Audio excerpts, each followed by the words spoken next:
జనగామలో ఓ వ్యక్తి తన భూమిని బీఆర్ఎస్ నేత కబ్జా చేశారని ఆరోపిస్తున్నాడు. పట్టణానికి 3 కిలోమీటర్ల దూరంలో ఉన్న 4 ఎకరాల 22 గుంటల భూమి కబ్జాకు గురైందని ఆయన తెలిపారు.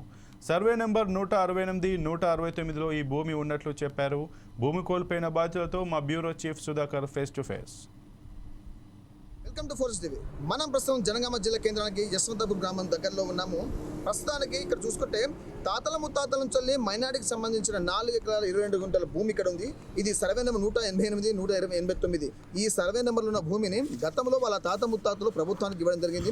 అయితే ఈ భూమిని కొంతమంది నిరుపేదలు కాస్తు చేసుకున్న నేపథ్యంలో ఇదే కమ్యూనిటీకి చెందిన మరికొంతమంది మాత్రం ఆ భూమిని కబ్జా చేసే ప్రయత్నం చేస్తున్నారు. అంటే వీళ్ళ కమ్యూనిటీ వీళ్ళకే గొడవలు వచ్చే ప్రయత్నాలు కనబడుతున్నాయి. అసలు ఏం జరుగుతుంది? తన వంశాన్ని కానీ తమ కమ్యూనిటీ పెంచుకోవడానికి ఎంతో శ్రద్ధ ప్రయత్నం చేస్తుంటే కానీ ఇక్కడ మాత్రం వాళ్ళ కమ్యూనిటీని విదజిల్లి అంటే పక్క జరిపేసి ఆ భూమిని కబ్జా చేసే ప్రయత్నం చేస్తున్నారు. అసలు ఏం జరుగుతుంది తెలుసుకునే ప్రయత్నం మనతోటి ఆ వంశానికి చెందిన వాళ్ళ కుమారులు కానీ వాళ్ళ బంధువులు ఉన్నారు. వాళ్ళు అడిగే ప్రయత్నం చేద్దాం. అన్న నమస్తే. ఏంటన్నా అంటే మీ ఇక్కడ ఉన్న భూమి చూసుకుంటే మాత్రం సుమారు 4 ఎకరాల 22 గుంటల భూమి ఉంది. 4 ఎకరాల 23 గుంటలు సార్. 23 గుంటలు. ఇది మీ తాత ముత్తాత నుంచి కొనసాగుతున్న భూమి. మరి ఎవరో వచ్చేసి భూమిని కబ్జా చేస్తుంటే మీరు అడుగునే ప్రయత్నం చేయలేదా? చేస్తున్నాం కదా సార్. ఇప్పుడు అసలు ఏమవుతుంది ఇక్కడ ఏమవుతుందంటే మాకు ఈ మున్సిపాలిటీ చైర్పర్సన్ కోఆప్షన్ నెంబర్ మస్మూల్ రెహమాన్, ఇంకోటి జామా మజీద్ మల్సాబ్ సదర్ సాబ్ కోఆప్షన్ మసీద్ రెహమాన్ సాబ్, వీళ్ళు కలిసి రాజకీయ అండాదండాలతో మా భూమికి మా నాన్న పేరు జరిపి వాళ్ళ పేర్లు ఎక్కించుకున్నారు. ముతాబల్లిగా హైదరాబాద్లో బోర్డులో ఈ భూమి మా తాత ముత్తాత కాంచెల్లి మాకు ఉండబడిన మా పేర్లు ఎక్కియాలని మేము జరిగిపోయిన ఉందిలో మాకు కొద్దిగా లేట్ జరిగింది. లేట్ పాసేజ్ జరిగిందా మేము లేట్ ఇన్ఫర్మేషన్తో ఇప్పుడు మేము మీకు విచారణ చేస్తున్నాము. అంటే వక్ఫ్ బోర్డుకి వెళ్తే ఎటు చూసి మన కమ్యూనిటీకి వస్తుంది, కానీ కమ్యూనిటీకి వచ్చిన తర్వాత కూడా ఈ భూమి వాళ్ళ పేరు ఎందుకు వస్తుంది? అసలు వాళ్ళు పేర్లు చేంజ్ చేసుకొని వాళ్ళ పేర్లు ఎక్కించుకున్న పడ్డది సార్. ఇప్పుడు మా నాన్న పేరు తీసేసి వాళ్ళ నాన్న పేరు ఎక్కించుకున్నారు. ఓకే, ఇలా చేసిన తర్వాత మీరు కలెక్టర్ కానీ లోకల్ అధికారులను కలిసారు? కలెక్టర్ కలిసినాం సార్, ఇచ్చేసినాము. సిఓ కూడా కలిసినాం, ఒకటి సిఓ కలిసి అక్కడ ఒకటి లెటర్ పాటు ఇచ్చినాం సార్. కలెక్టర్ కూడా ఇచ్చినాం. కలెక్టర్ సార్ సంధిస్తా అన్నాడు మా గురించి అది సార్. సో ఇదే విషయం తెలుసుకోవడానికి మనతో మరో వ్యక్తి ఉన్నాం, అతనికి చేద్దాం.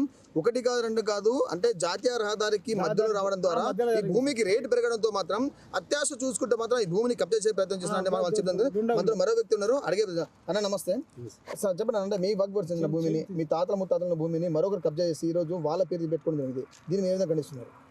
సార్ మేము మా తాత ముత్తాత ఆస్తి ఇది, ప్రాపర్టీ 168, 169 ల్యాండ్, సర్వే నెంబర్ ఇది.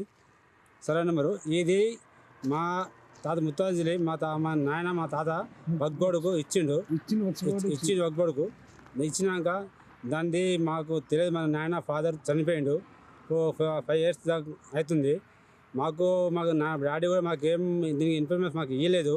మాకు వక్బోర్డు ఇట్లా చేసిన మాకు జాగా ఉందని మాకు కూడా తెలియని ఇవ్వాల.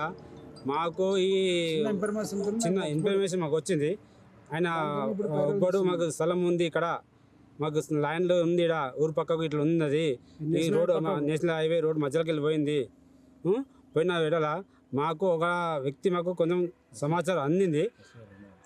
అసిమెన్ రెహమాన్ కబ్జా మీదకి మా నాయన ఒక మోతవెల్లి వక్ఫ్ బోర్డులా మోతవెల్లి తగిలిచ్చి ఆయన పేరు తొలగించి ఆయన పేరు ఎక్కించుకోబడింది. కోఆప్షన్ నెంబర్ అయినా జనగాంకు మసీద్ రెహమాన్ అనే పేరు, సదర్ జనగాం జామా మస్జిద్ సదర్ సాబు. దీనికి ఈ భూమిని మాకు దక్కాలని చెందాలని మేము కోరుకుంటున్నాము. ఏదేమైనా చూసుకోవచ్చు, మనం ఉన్న భూమి సర్వే ఇదే 4 ఎకరాల 22 గుంటల భూమి. చూపు మీరు అంటే 4 ఎకరాల భూమి చూసుకుంటే అయితే ఈ భూమిలో ఉన్న మధ్య తర్వాత జాతీయ రహదారి వచ్చిన తర్వాత మధ్యలో ఎక్కడ జాతీయ రహదారి సర్వే వచ్చిందో ఆ రోడ్డు మార్గం వచ్చిన తర్వాత ఆటోమేటిక్ ఈ భూమికి రూపాయి ఉన్న భూమి రెక్కలు ఒకసారి 100 రూపాయలు పోవడం జరిగింది. ఈ 100 రూపాయలు పోయిన తర్వాత ఆటోమేటిక్ ఆ కమ్యూనిటీ చెందిన మరో వ్యక్తి అతను వచ్చేసి కోఆప్షన్ మెంబర్గా కొనసాగుతుందని చెప్పి చెప్పడం జరుగుతుంది. అట్లా వచ్చేసి ఈ భూమికి ఉన్న ఎవరి పేరు ఉందో ఆ భూమిలో ఆ రిజిస్ట్రేషన్ ఉన్న పేరును తొలగించి మరో వ్యక్తి పేరు పెట్టుకుంటే వాళ్ళ కుటుంబ సభ్యులు కానీ వాళ్ళ పేరు పెట్టుకొని ఆ భూమి భూమిని కబ్జా చేసే ప్రయత్నం చేయడం జరిగింది. అయితే వీరికి తండ్రి మరణించిన తర్వాత సుమారు 5 సంవత్సరాల తర్వాత వీరికి తెలిసిన వ్యక్తి ద్వారా మాత్రం మనకి ఇక్కడ భూమి ఉంది, అది మనకి వర్క్ బోర్డు ఇవ్వడం జరిగింది. కానీ వేరే వ్యక్తి వచ్చేసి మీ తండ్రి గారి పేరు తొలగించి తన పేరు పెట్టుకోని చెప్పడంతో మాత్రం ఈ విషయం ద్వారా మాత్రం వీళ్ళు జిల్లా కలెక్టర్ గారికి అలా వీళ్ళ సిఓ గారికి చెప్పడం జరిగింది. ఏదేమైనా మాత్రము ఈ రోజుల్లో చూసుకొని మాత్రం ఎవరైనా ఒక కమ్యూనిటీ కాపాడుకోవాలని చూస్తారు, కానీ ఇక్కడ ఏం జరుగుతుందంటే అదే కమ్యూనిటీని బేస్ చేసుకొని మాత్రం ఆ భూమిని కబ్జా చేసే ప్రయత్నం చేస్తున్నారు. మనం మాత్రం యశ్వంతపూర్ గ్రామ పంచాయతీకి కూతవేడు దూరంలో సుమారు జాతీయ రహదారికి మీటర్ దూరం కూడా లేదు, వీళ్ళ భూమి నుంచి జాతీయ రహదారి పోయింది. కానీ ఇంత కబ్జా జరుగుతుంటే మాత్రం అధికారులు కానీ ప్రజాప్రతినిధులు కానీ అంటే ఇప్పుడున్న వ్యక్తి మాత్రం మాజీ ఎమ్మెల్యే అనుచరుడు అని చెప్పి అతను అండదండలతో ఈ భూమి కబ్జా చేయడం చెప్పి జరుగుతుంది. ఏదేమైనా రాష్ట్ర ప్రభుత్వంలో ఉన్న అధికారులు కానీ అలాగే ఇప్పుడున్న ప్రస్తుతం అధికారులు కానీ ఖచ్చితంగా ఈ భూమిని ఎవరు కబ్జా చేశారో ఆ కబ్జా చేసిన వ్యక్తి చర్యలు తీసుకొని ఈ భూమి ఎవరి పేరు మీద ఇంతకుముందు రిజిస్ట్రేషన్ అయి ఉందో వారి పేరు మీదనా లేక వాళ్ళు కాలం చెల్లిపోతే వాళ్ళ కుమారులు ఎవరున్నారో వారి పేరు మీద ఈ భూమి రిజిస్ట్రేషన్ చేస్తే ఇదే భూమిని ఇదే వక్ఫ్ బోర్డు తరపున మాత్రం వాళ్ళ కమ్యూనిటీకి చెందడానికి వాళ్ళకి సంబంధించిన వారికి ఇవ్వడం కాదు ముందుకున్నారు అనుకోవచ్చు. ఇది ప్రస్తుతం యశ్వంతపూర్ గ్రామంలో జరుగుతున్న భూ అక్రమాలపై forces TV ground reports. Camera బాతో సుధాకర్, ఫోర్సెస్ టీవీ, జనగామ.